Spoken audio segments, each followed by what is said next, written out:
Ben Carpenter, hello. It's my pleasure to have you with us today. Pleasure to be here. Thank you for the opportunity to contribute to your event. It's a very interesting project, and I know that we are like-minded. You are the CEO of Social Value International and Social Value UK. My first question to you would be, what does public value mean to you? Well, public value, to me, is about the value that organizations are creating for the public, the society, the commons, the other people, as well as outside of their organizations, the value they're creating for society. That's how I interpret the word public value. And is there any difference between your understanding of public value and social value? And there's not a lot of difference. I suppose when we talk about social value, we talk about it very much at the individual level.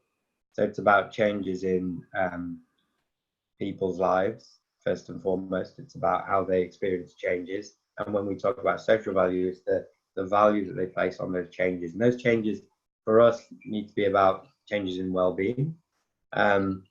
So it's their personal well-being and the value that they place on different changes that contribute to their well-being.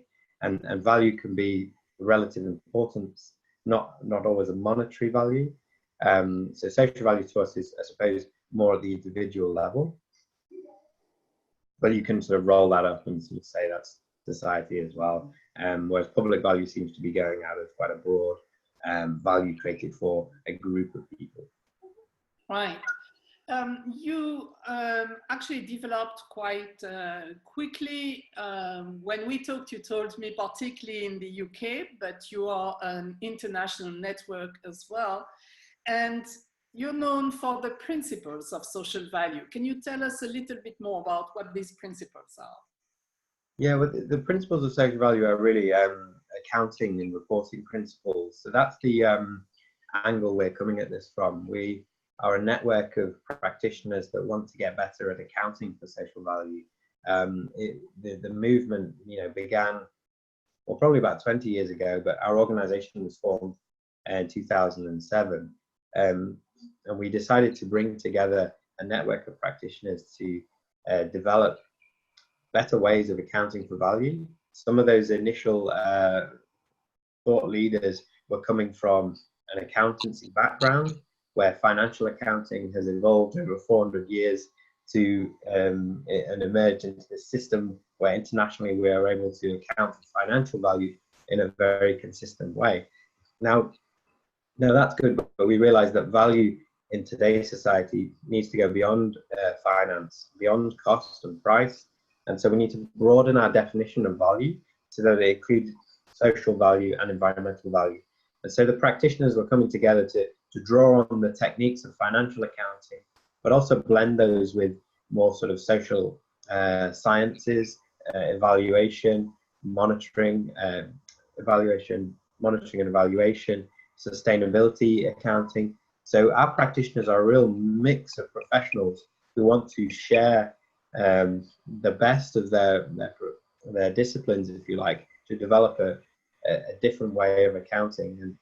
And that's really what the principles are that you mentioned. These are principles for accounting for social value, and we are continuing to develop them because we don't believe that anyone has it fixed and agreed way of doing it right now, because this is quite new. So we believe that we need to work together around the world and also from different sectors to kind of share best practice and also develop the methodologies, the guidance, and also the standards needed for accounting for social value. So I apologize, that was a long answer, but yeah, the social value principles are very important to our work. You said you continue to develop them. How do you do that? So the principles, we have various subcommittees. So we're a membership network, international membership, anyone can join. And if you are a member, you can contribute to the development of methodology guidance around principles. So we have a committee that oversees that, which is quite a technical committee. But then when the technical committee develops guidance documents, They then put them out for consultation, and we invite our members to contribute, share best practice, raise issues that they've encountered in practice, as you know, practitioners are continually trying to account for value. New challenges are emerging, so we think it's important that our members are involved in the process of developing the standards and the guidance around that. Anyone can join your network. Yes, you have just individuals from civil society, or? Yeah, we encourage anyone to join, anyone with an interest in accounting for value. So it's quite a diverse network. We have practitioners from civil society, NGOs, non-profit, but actually a lot of practitioners from private sector, from business, big corporates, small businesses, accounting, and we have practitioners from the public sector as well, policymakers, and throw in some academics as well, and you have a nice mixture of people who are all coming at this from slightly different perspectives, but all united by that shared vision of creating a different way of accounting for value. Because if we don't sort of account for it and collect data to represent the value we're creating, we're not able to make better decisions. And that's what we are here to do, is to see a world where decisions are made differently, so they're not just based on cost and price, and that these decisions factor in issues like social impact, social well-being, and the impact having on the environment. I hear, I mean, you've said twice that it's also about well-being of individuals. So it's not only social issues, it's not only societal issues, but the individual well-being in a society. How do you measure that? Well, there's huge amounts of literature on what well-being is, but it is quite a hard thing to grasp. It's not straightforward. Like measuring money is easy. You have a spreadsheet and you can put the transactions in there. So well-being is not that tangible.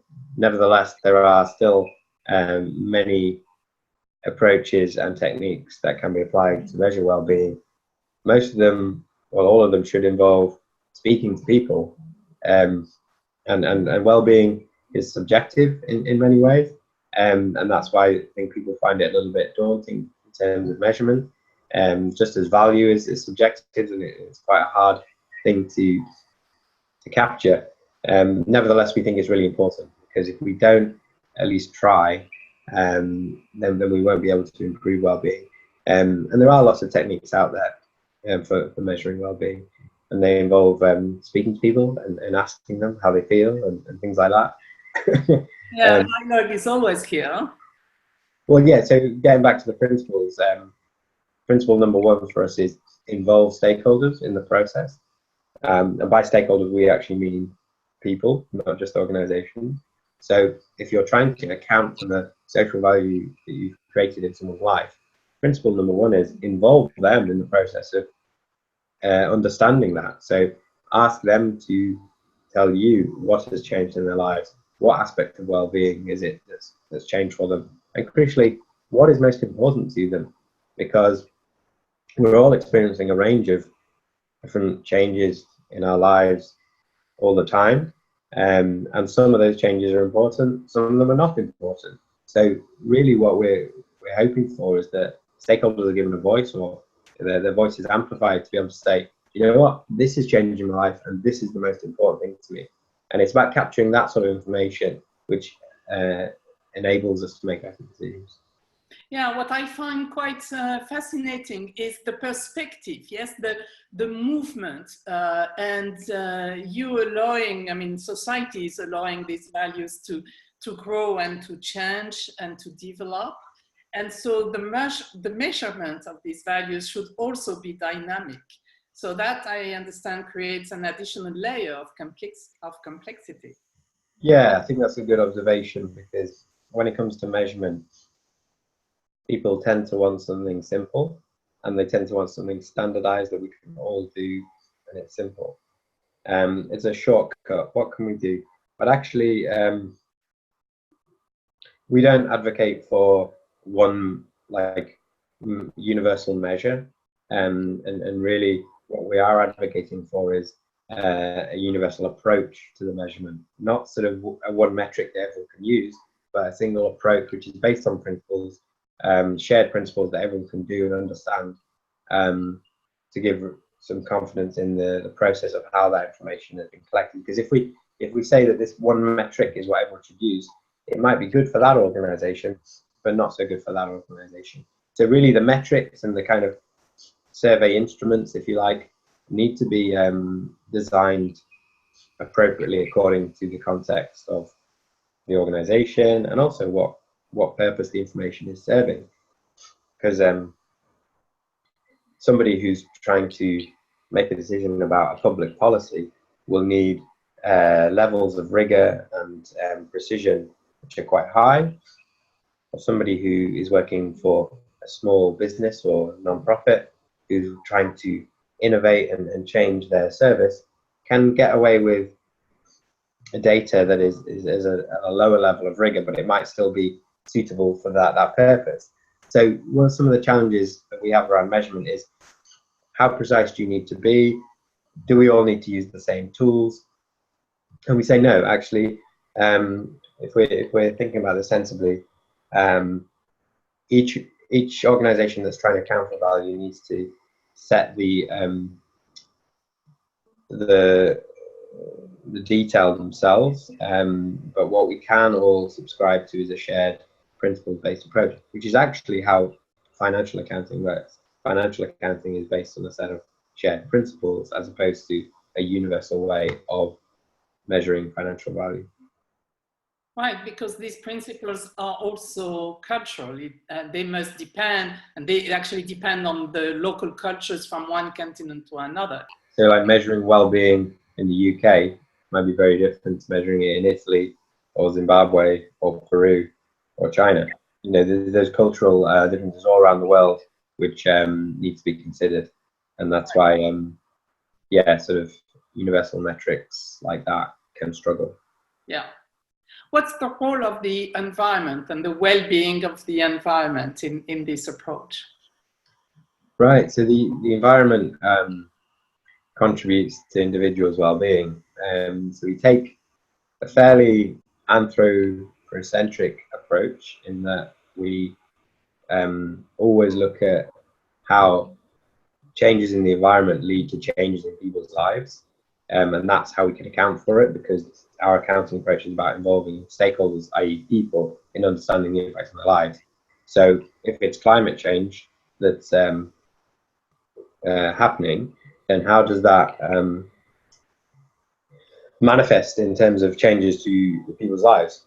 So that's primarily how we use it. But of course, there is also a responsibility to capture some things that change in the environment that are perhaps not observed immediately by people, such as biodiversity, and I suppose climate change is also one example how it may not be too obvious to a local population how the climate change is affecting their lives. So what we try and encourage there is to think about future generations as another stakeholder.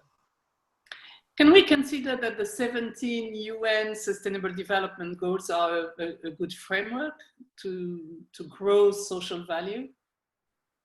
There's a few challenges. I think capacity and awareness still needs to be increased amongst organisations. So awareness of why it's important to measure and capacity on how to do that. We still have a lot of organisations that are laggards, you know, not still arriving late to the party. So the first thing is to sort of raise awareness of why this is important, and then build up the capacity on how to do it.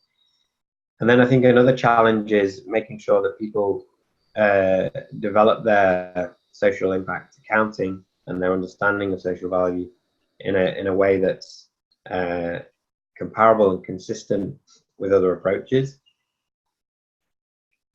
Thirdly, I think the challenge is around credibility, because I would like to see more verification and third-party assurance of reporting, some scrutiny under the information, because at the moment there's a lot of reports that are published that paint very rosy pictures of the positive impact that businesses or non-profits are making.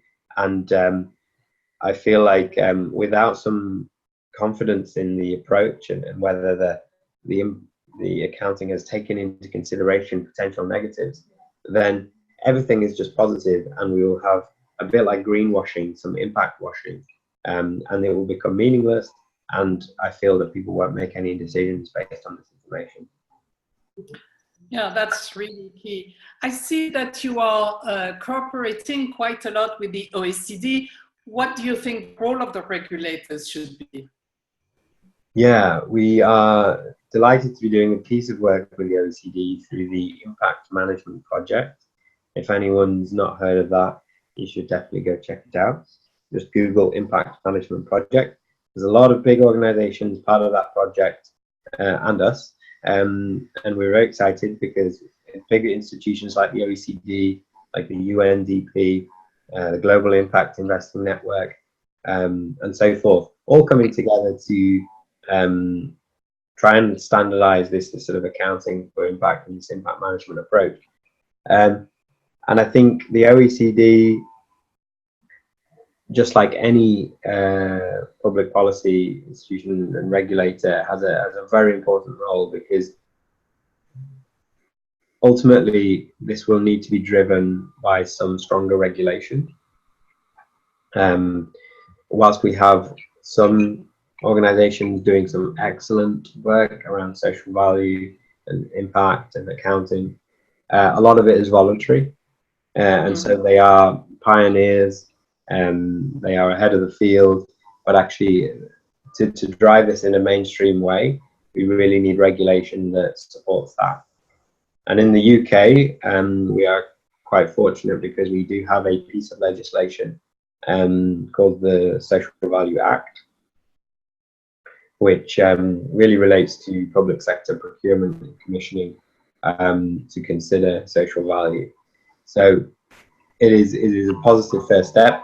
In actual fact, the Act it has some weaknesses in that it doesn't perhaps is not strong enough in mandating organisations to do it.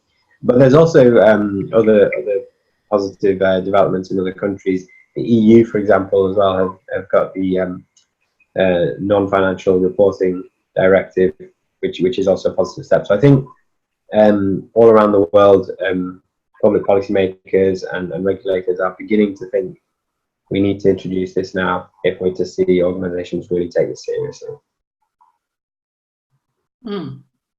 So it's a coordinated effort between the regulators, the multilateral organizations, the big business, and of course the governments and civil society. Yeah, definitely. I mean, governments have less and less money all the time. We hear that. So they want to make sure that through their spending, they're getting best value for money. Society is benefiting as best we can. Civil society organizations need to be more accountable as well.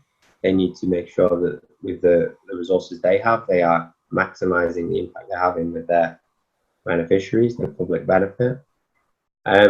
And interestingly, in the world of business, I think there's a realization that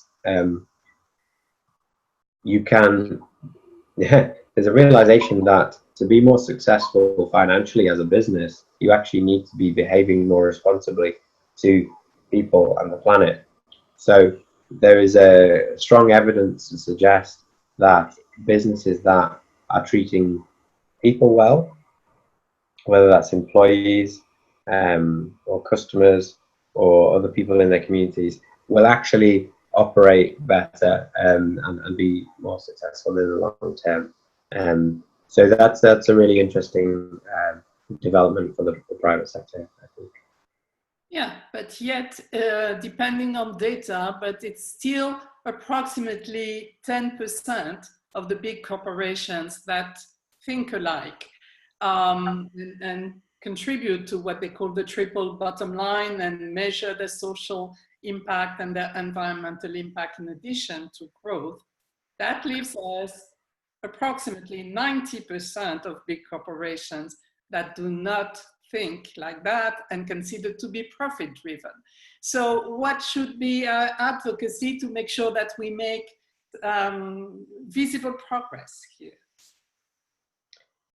Yeah, you're right. There's still so much work to be done. How can we tackle that? I think it's got to come from a number of different angles. Obviously, you talked about regulation, that needs to happen. That needs to help. It's coming from consumers as well. I think people in society are rejecting that, but it is difficult to put the burden and the pressure on consumers, I think, to do that, because as consumers it is very difficult to understand what is a good ethical consumer decision, because there's a myriad of information out there, and also a lot of consumers don't have the luxury of having choice, perhaps, if they don't have the income to decide, oh, we'll go to this business rather than that business. So I think sort of more political pressure and activism might actually be the way. If you meet with a CEO of a big corporation that can feel a bit overwhelmed, understands that business has a role to play in shaping a new world, but doesn't know how to start, what is your advice? Well, I would point to the examples that the best businesses now are future-proofing themselves and being more profitable by thinking about the way that they treat people.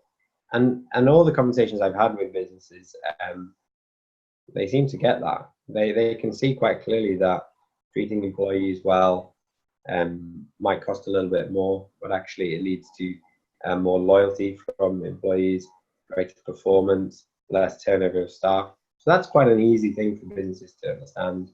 And actually flipping it around and saying, it's not about the impact you're having on people and society, but you need people and society to be able to deliver your business. And so it's changing the language a little bit and sort of describing people and social capital as dependencies. Without those, your businesses can't succeed. Yeah. But then again, you know, some people will be just looking for automation, and maybe they can get rid of people and they can just use machines. So that is also a big threat as well. And when you talk to people in the streets, how do you convince them that they need to become a member of your organization and become activists as customers? Yeah, that's a good question. I say we're changing the way the world accounts for value. People staring, really? What? Which is quite a hard paradigm shift for people to get their heads through. But once I explained that really we want the world to move beyond just considering cost and price and actually be considering the impact we're having on people's lives and the planet, everyone, not everyone, but there's a growing movement of people that realize we need to move to that system if we're to create the world that we want to live in. Yeah. Well, Ben, thank you so much for this conversation. You know, what you're showing with your work is that way beyond, you know, the usual sentences that we heard from the UN, business for good. There are ways to actually be really practical about it and step by step changing the world and actually making even profit out of a different paradigm shift. So that I thought was very interesting in our conversation. I want to thank you for that. And we will be following Social Value International. Thank you for the opportunity. It's been great. And just on that last point, you know, whilst there's a lot of good things happening in the world, we hear a lot of good things. Actually, inequality around the world is still rising, and there's great inequalities that we're seeing all around the world. So we need to be real about that. And I think we need to build in more systems that make organizations more accountable for their actions, and not just see the positive impact, and be aware that there's some negative impacts happening as well. And yeah, we can do it. Just to finish on a positive, we're aware of that, and we're all working towards it. So I'm looking forward to working with you and hopefully some of your other members in the future to make those better systems. Thank you very much. We will be following you and hopefully cooperating. Thank you for your time. Pleasure. Thank you. Bye.